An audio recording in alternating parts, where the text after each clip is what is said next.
Hello, everyone, and welcome to Pelgrane Press's Dramatic Interaction Masterclass, where we're going to be talking about how to create exciting, fun, entertaining, edifying conflict, mostly between player characters in tabletop role-playing, with, I think, some heavy influence of LARPs coming in. So thanks, everyone. It was very dramatic of you to join us this early in the morning, and some people are having earlier mornings than others because we're coming in from various time zones. So allow me to introduce my esteemed fellow panelists. It's the co-owner and managing director of Pelgrane Press, impelling force behind Seven Wonders, proud vanquisher of the Hawkins Papers, least mean person in gaming, Kat Tobin.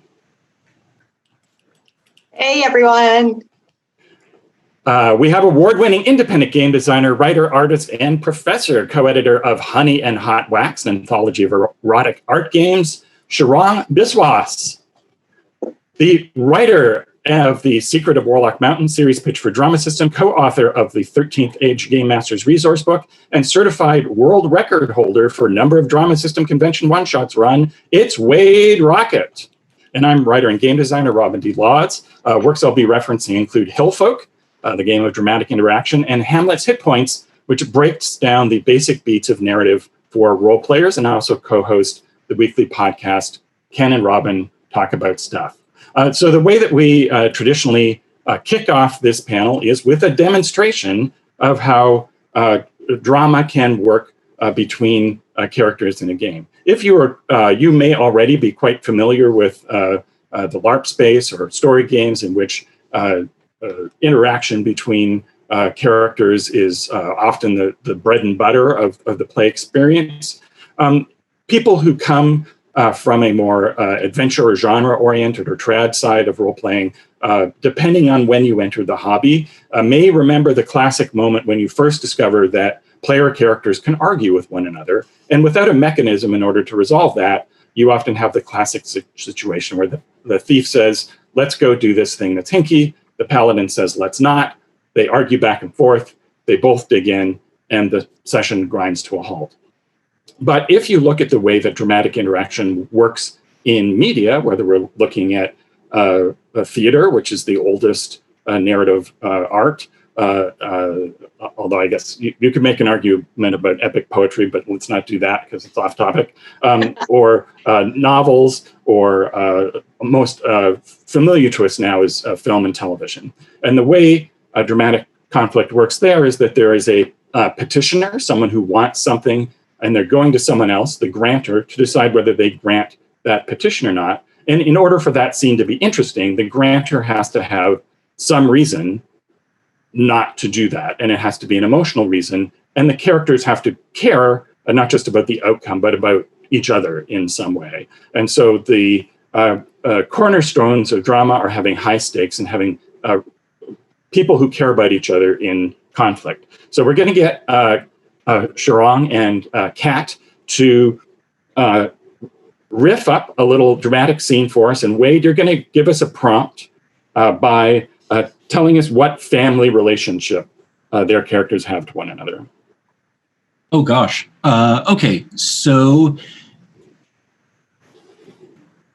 the family relationship is that the two of you are estranged siblings, and one of you wants reconciliation, but the other has a very good reason to them for not giving them that. So that supplies the other part of that. Wade, as an experienced drama system GM, has supplied the resistance. So Sharang is our special guest here. Why don't you kick off the scene as you seek sibling reconciliation from Kat's character? Okay. Should we just use Sharang and Kat as names, or do you want? I think that's just simpler, right? Great. Okay. Hey, Kat. Thanks for coming to breakfast. I know you're busy, and I know that carving out time is difficult, but I really appreciate that you came here, and I picked your favorite spot, so. Yeah, very good of you. Yeah. Having previously ruined this favorite spot of mine with what happened the last time we were here. I just Like, can we start from can we start from a neutral place? I know things are bad. I would love to just enjoy at the start, just have some salmon, and then we can chat heavy stuff after that. I don't want to be the mean person. I don't want to make you upset. Just can we just do that? Well, it would be the first time that you were not the mean person, and probably the first time that you didn't make me upset. You have some nerve to come in here asking for no drama and no response whatsoever to what you did to our family, to us, to this wonderful breakfast place that we're in. Okay. I can't believe that you would side with our mother in that way against our father. Okay, I guess we're not going to have the salmon first. The salmon. Kat, this isn't about sides. Like, I never wanted it to be this like civil war in our family between mother and father and brother and sister. I just wanted to do what I thought at the time was best for the family. It wasn't about like you versus me. And I've tried to tell you that before. And you keep thinking I have this wish to tear the family in two. That's not what I really want, Kat. Our mother had an affair. She deserves to be punished for that. She drove a stake into the heart of our family. You would just forgive her like we're some kind of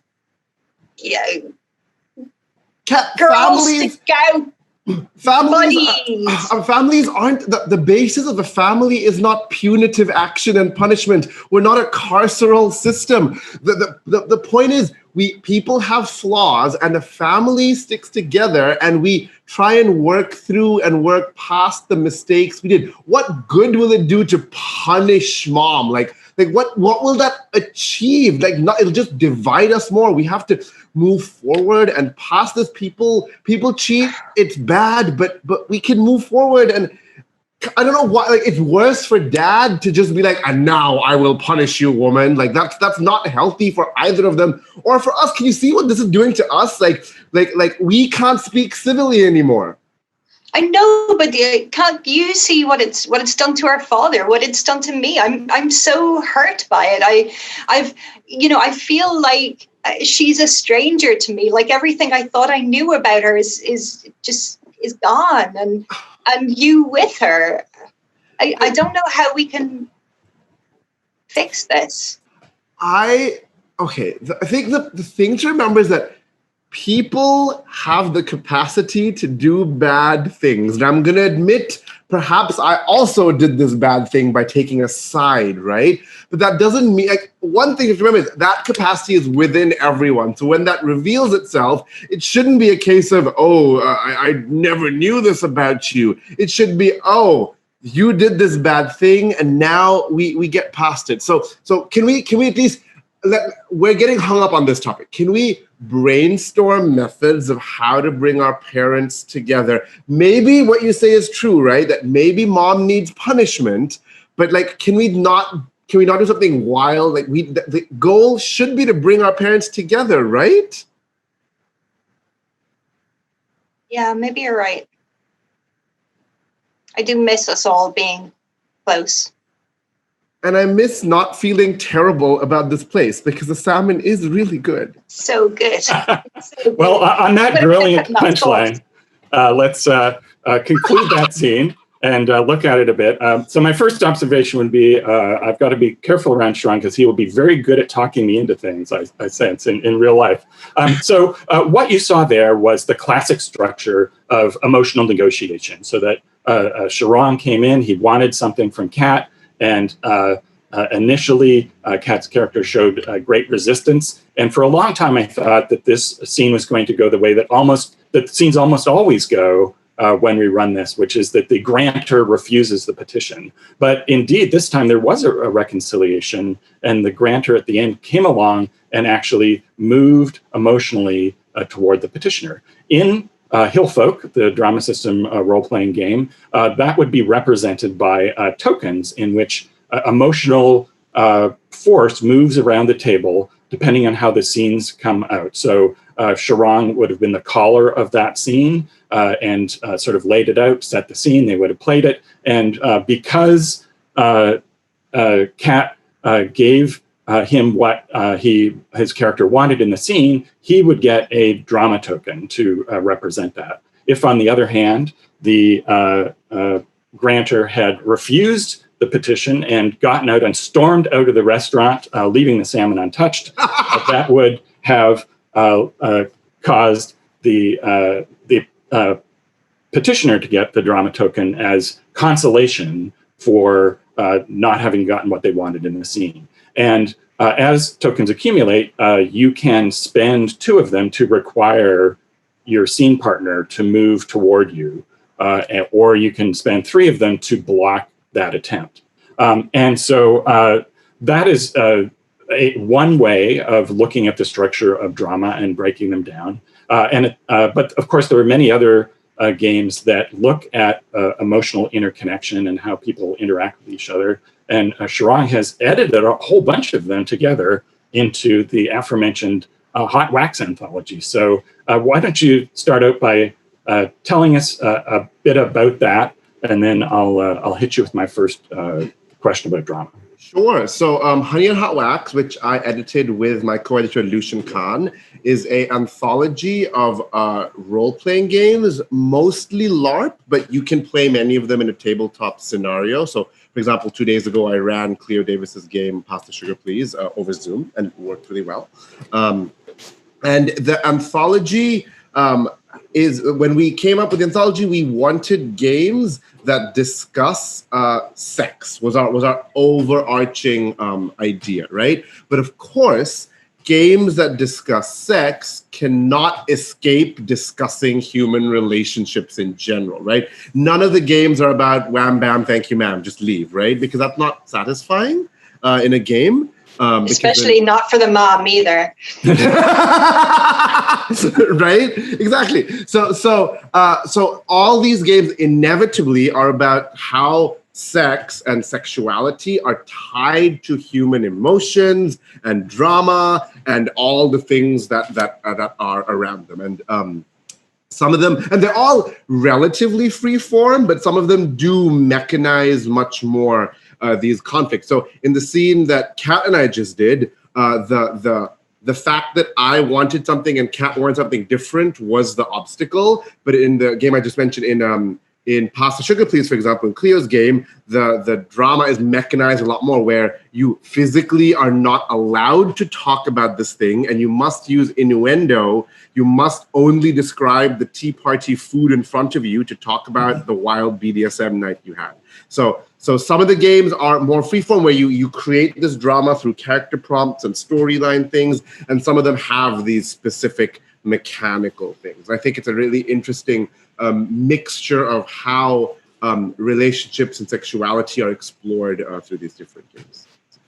And for very good reason, a lot of players are very reluctant to enter into romantic situations in a tabletop game. But assuming people who want to do that and trust each other and understand safety tools, how would you encourage people to give them tips to make that fun and interesting at the gaming table? Say perhaps as part of a one subset of a broader role-playing game experience. Right. Yeah. That's. I think that's really interesting because for the, I would say for the majority, I mean, maybe not majority, but for a large portion of role-playing, the fun comes from this GM who knows things and the players who don't know things. And this thrill of discovery is really important, right? And that's a very fun way of playing. But I argue, and this happens more in like the LARP scene, I think has been entering the tabletop scene a bit more recently. But more recently, I mean probably 20 years or something, but still not as much, not as long as the tabletop scene has existed. This idea that sometimes knowing what's going to happen can be equally satisfying. So Maury Brown in an introductory chapter for this book about safety, consent, and things, talk about this idea that knowing what's going to happen, knowing what everyone wants, can sometimes be hotter or more satisfying. And this we know to be true from movies and other media, right? Like, when I watch a romantic comedy movie, I invariably know the entire plot before I watch the movie. I know it's going to be boy meets boy, hopefully. It's going to be they have conflict, and in the end they get together and make out. It's going to be gorgeous, right? I go in expecting that. It's only the small challenges along the way that I don't know that keeps me interested. So the big tip there is you don't have to go into romantic role play in the mindset of play to find out what happens in the end. It's fine to do so, but you don't have to. You can talk to GM and be like, hey, I'm really interested in this thing. I really talk to the other place. So Kat and I would go to Robin and be like, hey, we're interested in doing a romantic thing. So we're going to play towards that, but we're also going to play that we're both oblivious at the start. Right? Like Kat is too much of a warrior to pay attention to romance, and Sharang is just an idiot, right? So he's just oblivious, right? And so one tip is planning things ahead of time, especially for a topic like romance, which could be a little harder to navigate, right? It's because of the way media is and everything, it's easier to navigate like I'm going to murder monsters. For us, it's easier to think about that than sometimes it is to be like, what does it mean if I have an unrequited crush on Kat's character? So the big tip is plan ahead and know what you want, and tell the GM, I want this. And if they're a good GM, they'll be like, sure, but I'll throw in some obstacles to get there. So if you're deciding to do like Mulder and Scully or Mulder and other Mulder, you would then sort of plot from episode to episode, how far are we going to go in our unrecognized tension, in which case you also probably want to ask the GM how many sessions there are so that you can time the big exciting clinch at the end. Yeah, I think and that becomes an area of feel, right? Just like how some authors like to outline every detail of their story and then start writing, and some authors have a ghost of an idea and then start writing, right?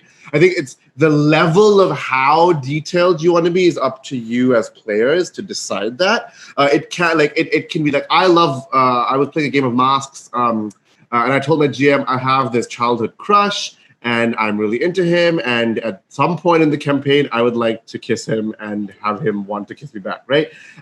Let's go with that. And he's like, great, so we're going towards that. And then the thrill of discovery came in, how do we reach that? So there's a spectrum, it's not a binary thing, right? There's a spectrum of how detailed we want to be. And I think within that lies the secret sauce for you in particular, you as the player.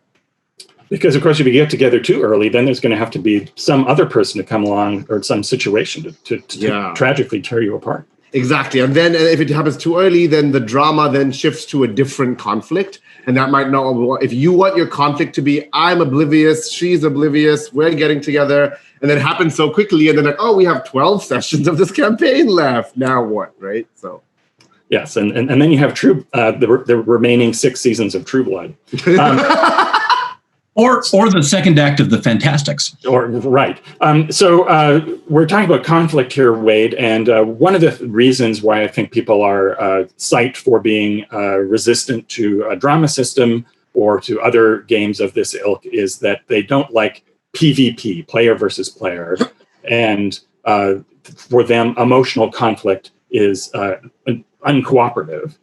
But assuming that people do want to play a drama, how do you, as a GM at the table for a dramatic game like Drama System, how do you make sure that the conflict is fun and edifying? That is a fascinating question, and I will try not to talk about that for the rest of the hour.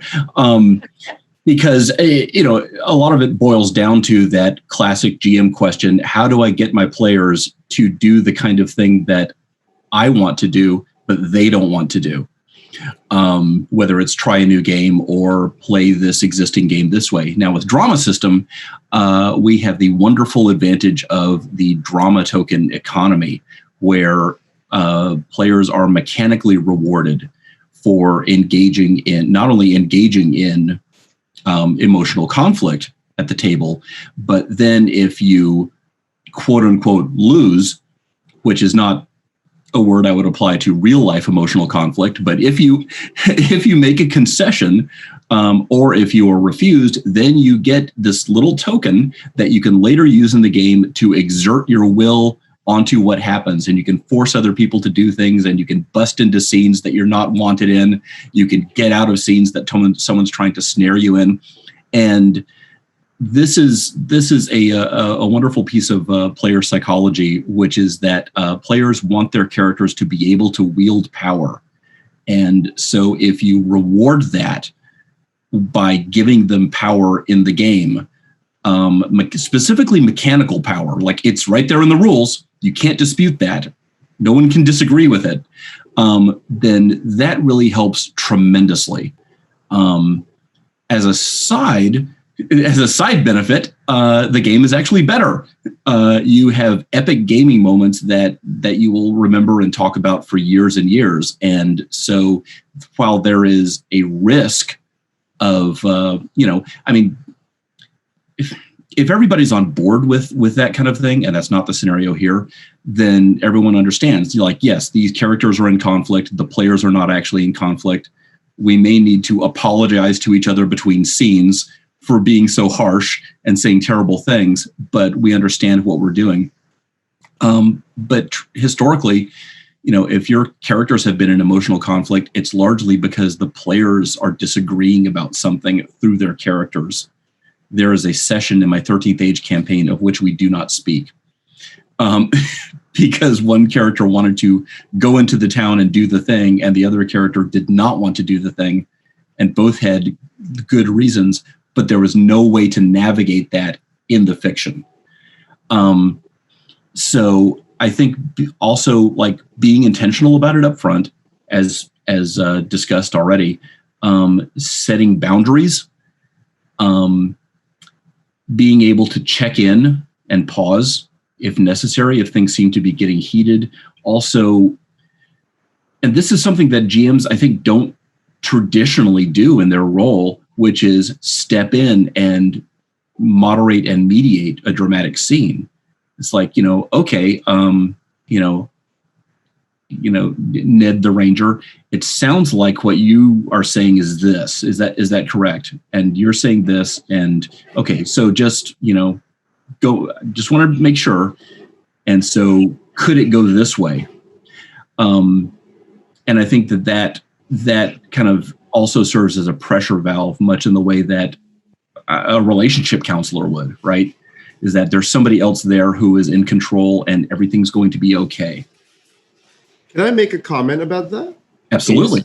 So I think that's a really good point that Wade made about subtext, right? Where when we watch a film or read a book, we often see characters say something when they actually mean something else, and that's really satisfying. But in an embodied experience where we are playing this, it is very hard to read subtext while trying to also create subtext and create character. So I think that's a really good point, that sometimes you might be like, pause the scene, like, what do you actually want? What are you actually asking about? Because people might be confused, and then you're like, okay, now let's continue. And that's a really interesting point. And part of the issue is that in real life conflicts, we are sometimes unaware of what we want. And the subtext is unconscious to us. Another issue in running dramatic scenes that you don't, that is taken care of in standard passive fiction, but it is an issue in gaming, is the length of the scene and how long it goes on after you've squeezed all of the emotional interest out of it. And it's often difficult to know when to break. For our scene this morning, you saw that I saw the scene heading in direction, saw that it had reached some sort of conclusion, and then there was a great punchline. So as GM, I stepped in. And probably in an actual dramatic situation, there would have been two scenes, one in which the conflict was set out and the Kat's character said no, and then a second scene later in which Kat's character said yes. So Kat, what recommendations would you have either for a GM-less situation where just you two players are working it out and trying to find your way to the button of a scene, or what do you pay attention to as a GM when you're looking to find a nice, clear ending point so the scene doesn't repeat itself and go on endlessly? So I think that communication is key, right? So what other panelists have touched on previously is that having a kind of a structure. I think when you're doing any sort of emotional play, it's really, really important for the players to kind of, I don't want to use the term metagame, but that's kind of what I mean, like to basically speak out of character about what they want the characters to kind of get up to and to plan all of that. And just to be really clear that everyone's on the same page with it, that you have safety tools in there, that you know that there are, you know, you have to build an atmosphere of trust, right, at the table when you're playing in an emotional game, or kind of a game where there's going to be drama between the characters, or like, you know, heightening emotions. So building trust at the table comes from knowing that the door is always open, like knowing that you can walk away at any time, knowing that you're both invested in, you know, supporting each other to tell an interesting story. And then just kind of, you know, like I think it was Sharang was saying, kind of work out roughly what your outline is, or depending on the comfort level of the players and how much you want to just play to discover it. But like state it up front, like talk to each other as players about what it is you want from the scene, where you're trying to go with it, and kind of if anyone has any particular kind of touch points that they want to hit in it, or kind of dramatic notes that they want to get to, you know, like maybe somebody wants to be able to like scream in somebody's face during the scene, so you're trying to kind of build up to that, you know, so kind of stating in advance what it is that you want. And then just kind of playing through it, and you know, like I think it was Sharang was saying as well, like being able to press pause when, you know, if there's something that you want to check in out of character, and just knowing that you're in a supportive, positive, kind of safe space to play with those kind of emotions. Because there's a term in Nordic LARP called bleed, which is where basically you, the player, feel the emotion that your character is having, and it can be quite intense, and it can be you know, some people aren't quite sure how to react to it, and not all players want that kind of play that like bleeds into their actual selves. So knowing as well kind of that's what makes the trust so important in that kind of thing, is that you have to be sure that the person that you're playing with is a positive, supportive character player who will allow you the space to experiment with those kind of more edgy is the wrong word there, but maybe a little bit more personal and more kind of intimate scenes or emotions. And then as the GM, like you know, we've all kind of consumed a lot of media, you know, whether in film or TV, and the first time I had a GM hard cut a scene I was in, I was like, whoa, what was that? But like that, like you did earlier, Robin, with their scene, it cut on like exactly the right point. And the way that they did it, it was quite an experienced GM, and the way they did it left me as a player going, oh, now I really, really want to see what happens next, right?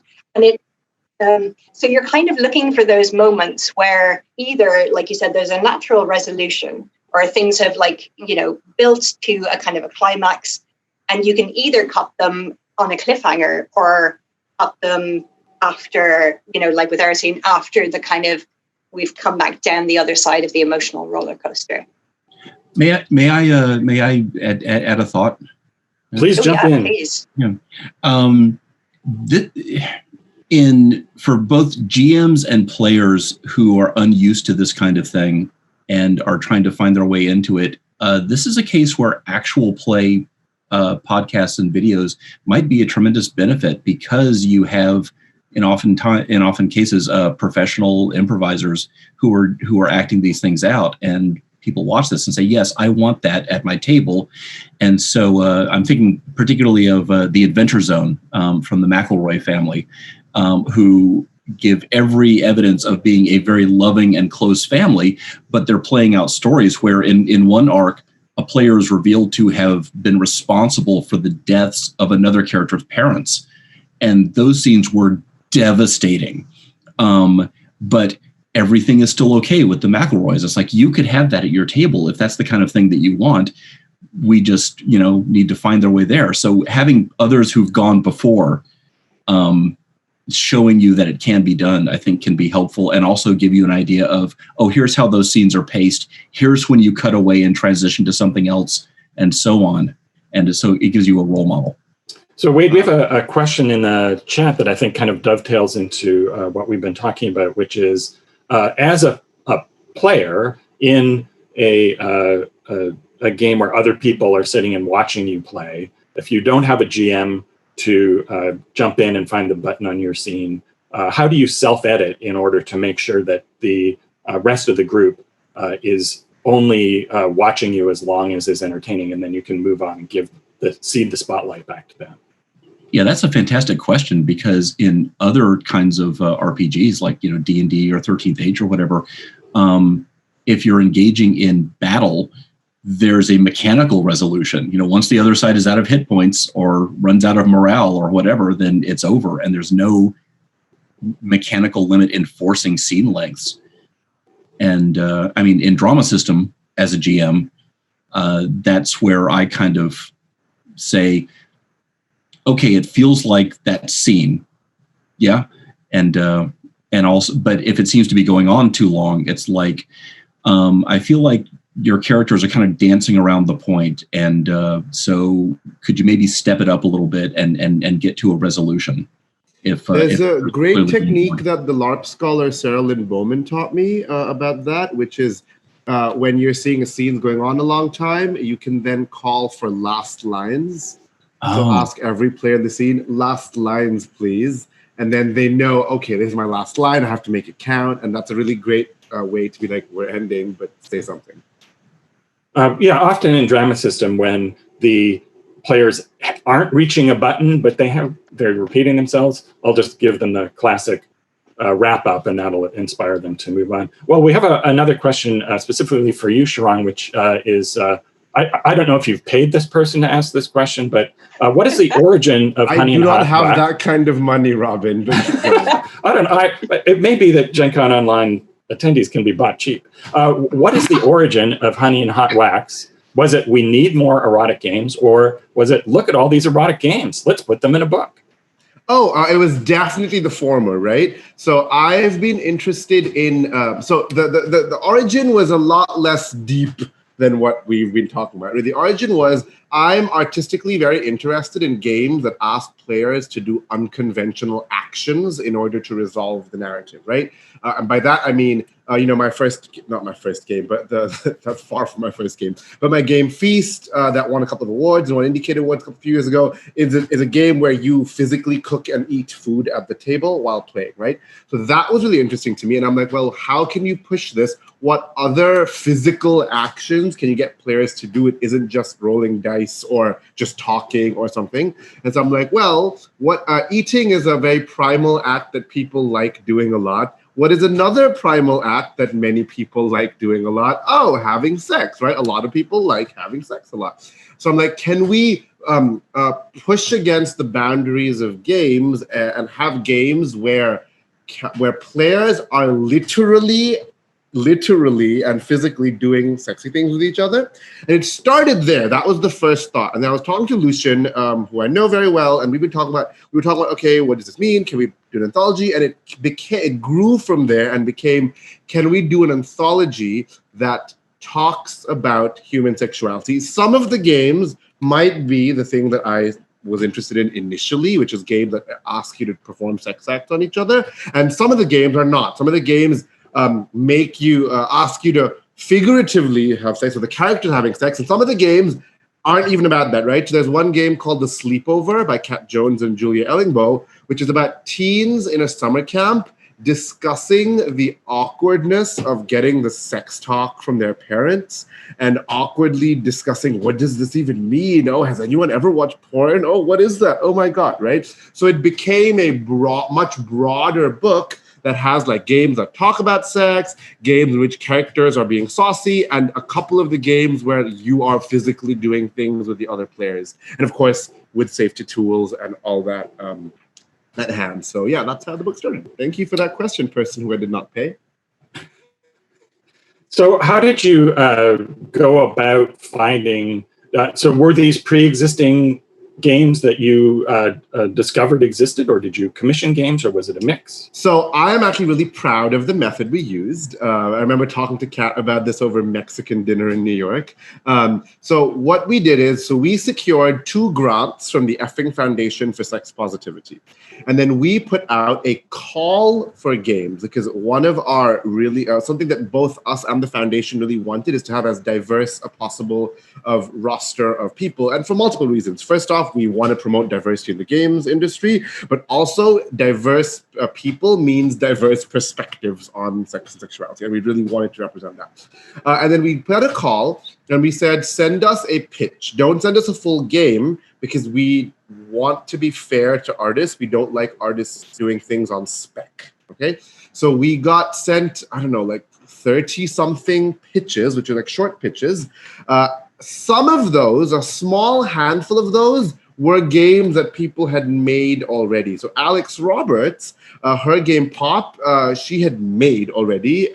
She just finished it recently, and she saw this, and she's like, wait, I should submit. Many of them were not. Most of them, I would say, were, this is a thought I have. Some of them were like, I've been noodling on this thought for a long time. Some of them were like, I saw your pitch and wanted to make something. Here's my pitch.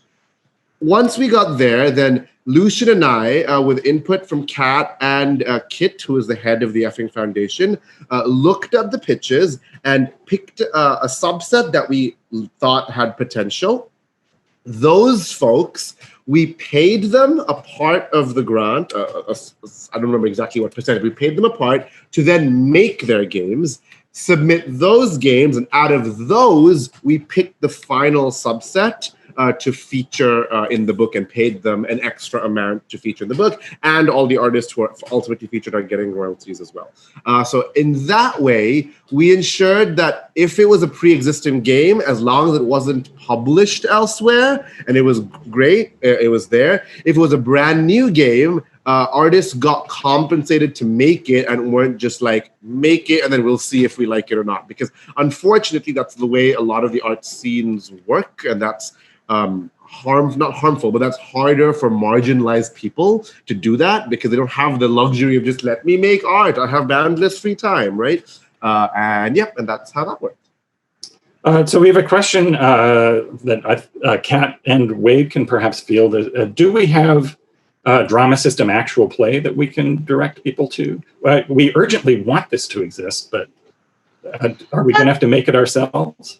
I think that we're going to have to make it ourselves. I know that there's a YouTube video done by a historian which talks about Hillfolk and the drama system. But in terms of actual plays, Ash did Ash Minnick. Ash Minnick, yes. Did a 2 drama system actual plays, but I think they're behind a paywall, and I think that they might be only on Twitch. I don't know that I've seen those on YouTube.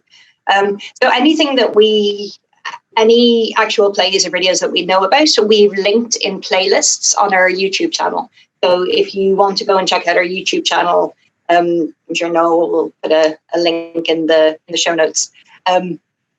Any videos that we've seen, any actual plays like that, we've linked into playlists about each appropriate, or each product or each game system. But I definitely, like, we've been saying for ages, like myself and Robin and Wade, like that drama system it's literally a games mechanic system designed for like online streaming actual play, because it's just really cinematic, and it works really, really well in a kind of a in this kind of setting, I think. So watch this space. I don't think there's one already, but ironically, people who've done it online tend to make it more procedural again.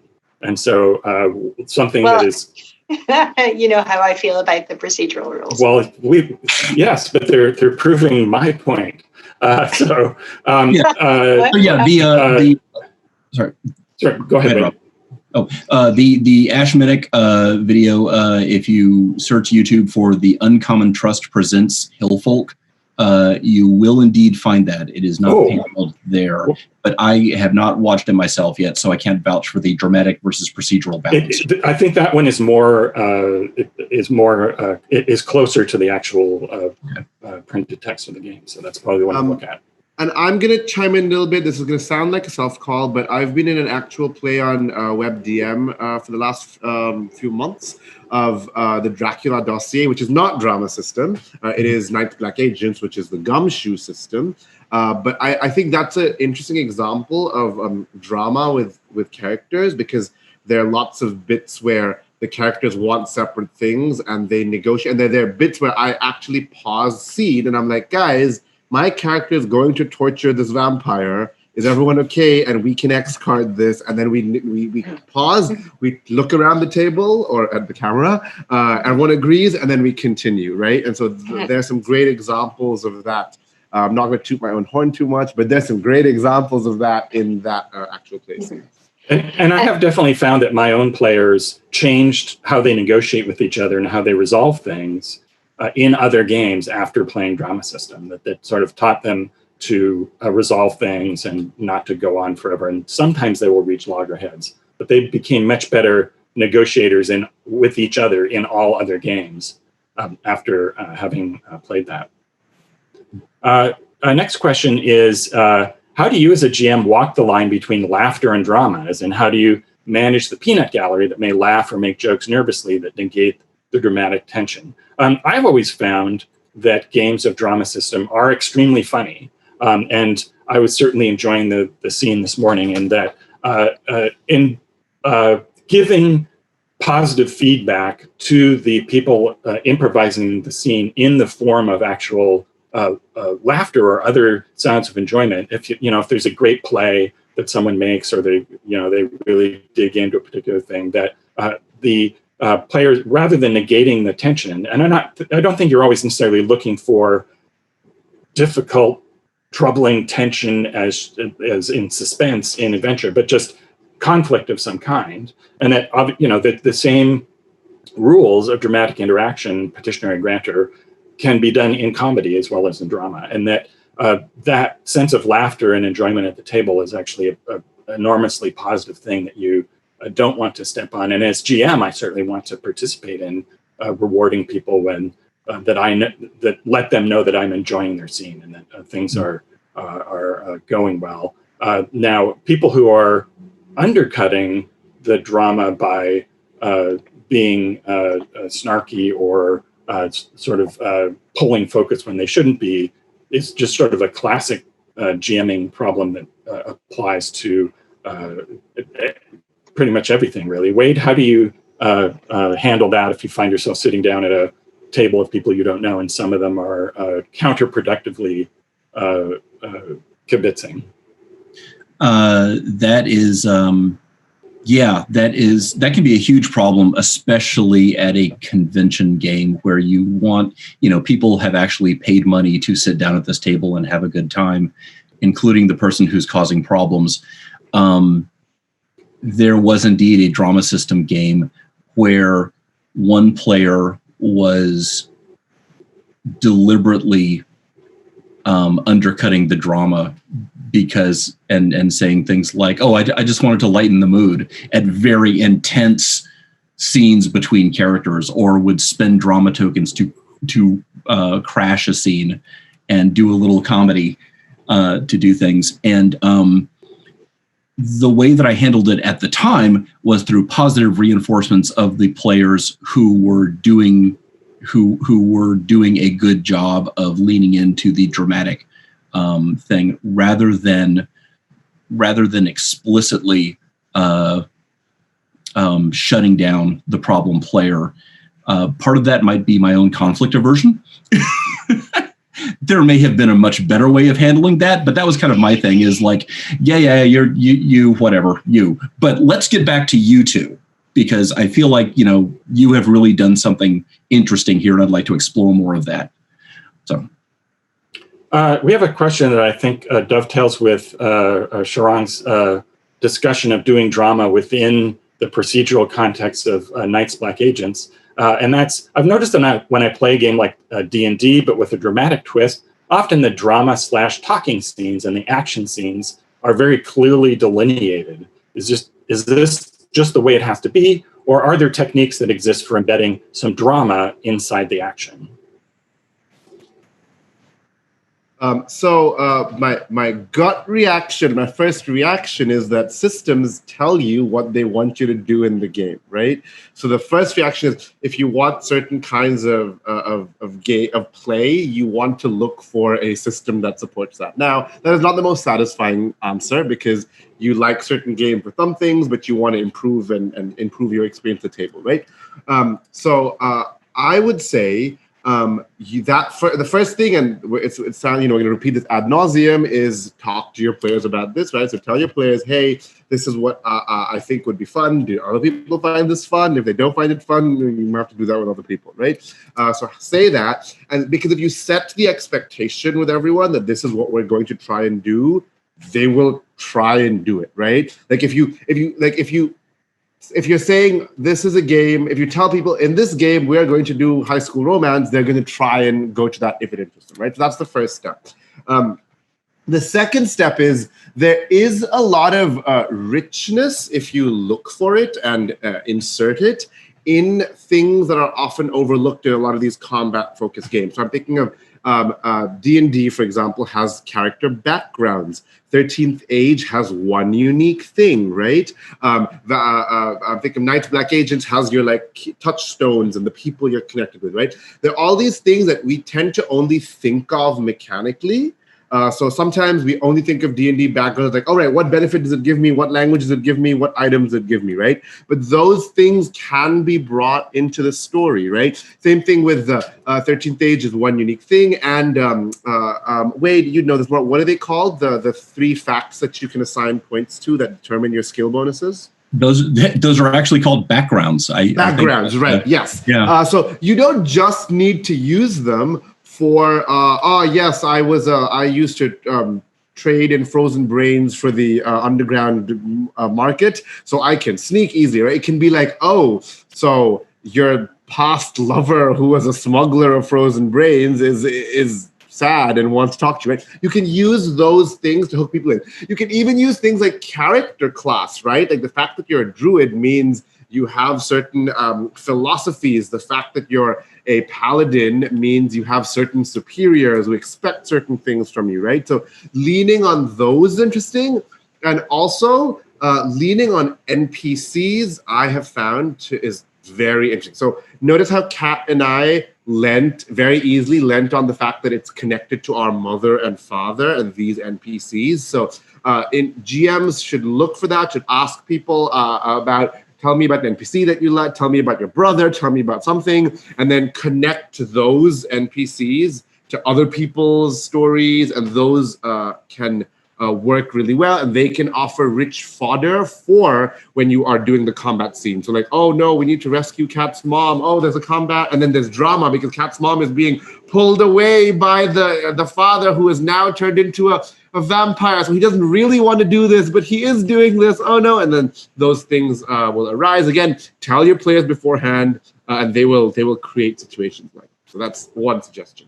The latest, newest version of what is one of the very crunchiest classic second wave games, RuneQuest, actually builds this into its mechanics now with something called passions. And you have in it, your passions are your abilities, you define them yourselves, and they can be your relationships to other characters, and you can use them to gain an attack, a bonus on any roll, which during a fight would be a spell roll or an attack roll. So you can say that, because of my loyalty to Argrath, I am going to swing this axe with even greater force and get a bonus. So that that's an idea that you could steal and port into any other mechanically heavy trad game. It's just there's your emotional relationships can be rolled as skills that give you a bonus during the fight if you somehow justify why that would happen. So you have to call to those relationships to make that work. Our next question is, humor can be a way of averting or deflecting commitment emotionally into a scene.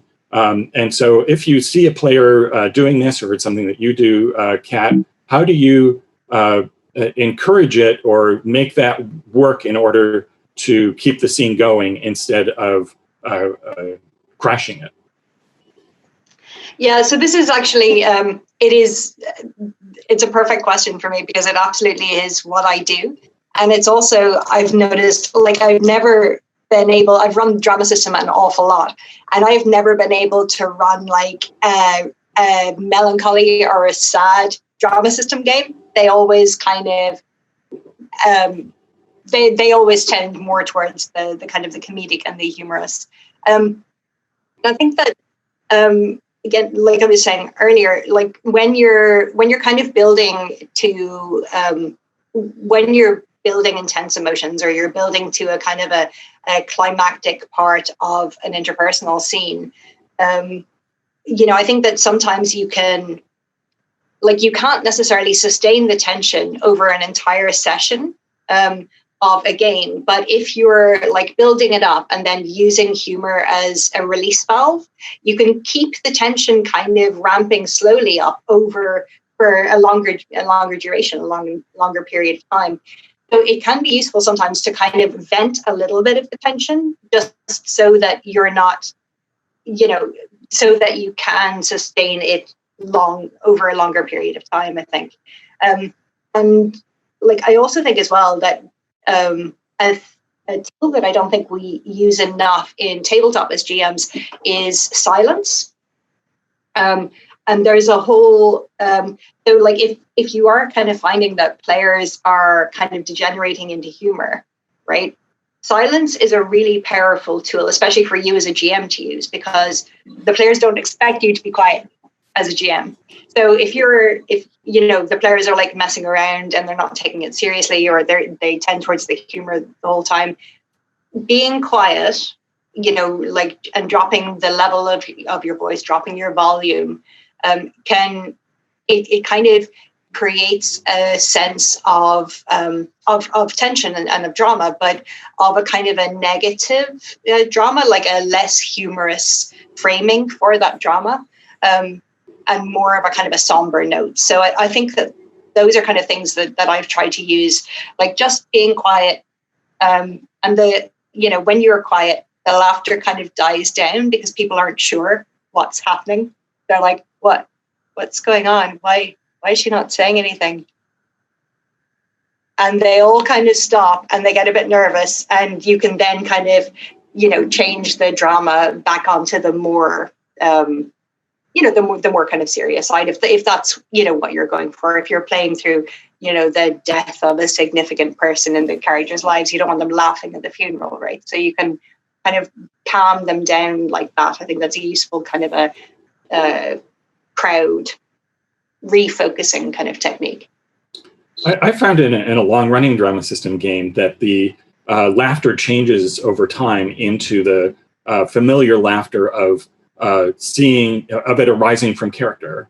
When a character is acting within themselves, or when they're challenged, or when there's sort of a key moment. So just as you would in a really great comedy, that the comedy is arising from the creation of the character of the players, rather than being an enemy of it. But that takes time to develop. And at a convention run, just as in a horror game, it's more common in a con run to kill off all the characters. I think in a convention run of drama system, and probably a lot of other games that are more serious elsewhere, that's just sort of part of the atmosphere of a show, and it's something that you can, if you see it happening, just accept that as I think a normal thing, and not worry about fighting it too hard.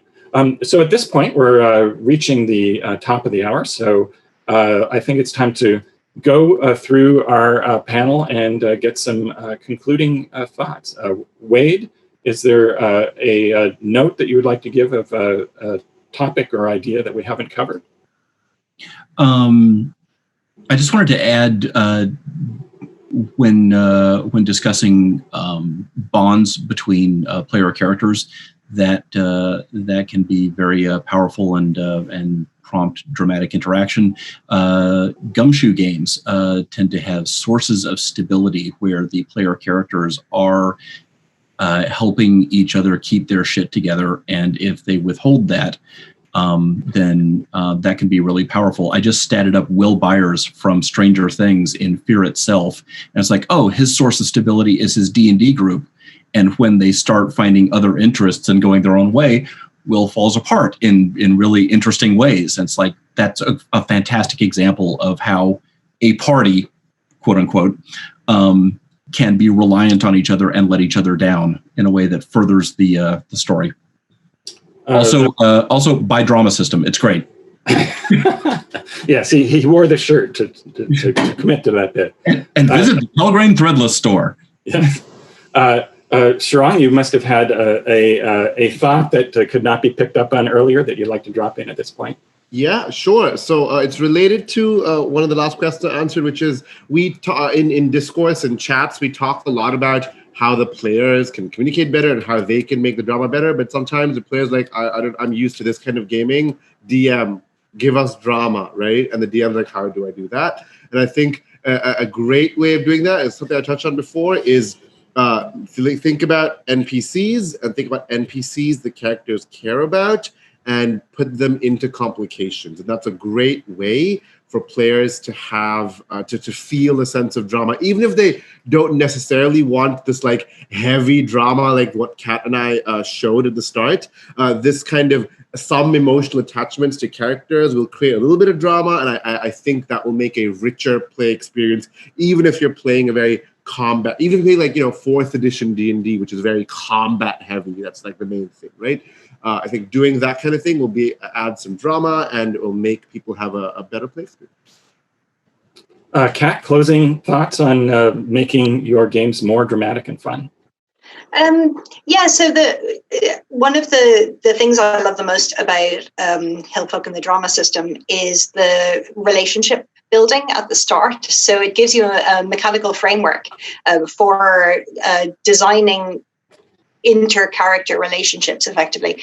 And since coming across that, I've basically used that in pretty much every game I've run since to build relationships between all of the characters, because I think that like Sharang was saying about playing through even action games, once the party, once the actual PCs have a really good sense of who each other are and what they're, the interesting thing about that mechanic to me is that it tells you the dynamic of that play. It tells you how you react to that character. And there's a really good book that I recommend all the time called Impro by Keith Johnston. And that kind of similarly tells you how to play through different levels of, so it looks at kind of dominant behaviors and submissive behaviors and how you can kind of raise your status and lower your status as a player. It's designed for, I think, for theatre. Or for improvised theatre. But I found it really, really useful as a player to kind of understand how you can play up somebody's status or play down somebody's status in a game and at a table. And that's I think, key to something like the drama system, where it's all about the relationships and all about who is dominant, who is submissive in the scene, who's the petitioner, who's the grantor, who wants something, and who has the power in any scene. I think it's a really, really useful framework, not just for, it's like the one unique thing in 13 Days. You can just take that and put it into any game that you run as a really useful technique for building interpersonal drama between the characters.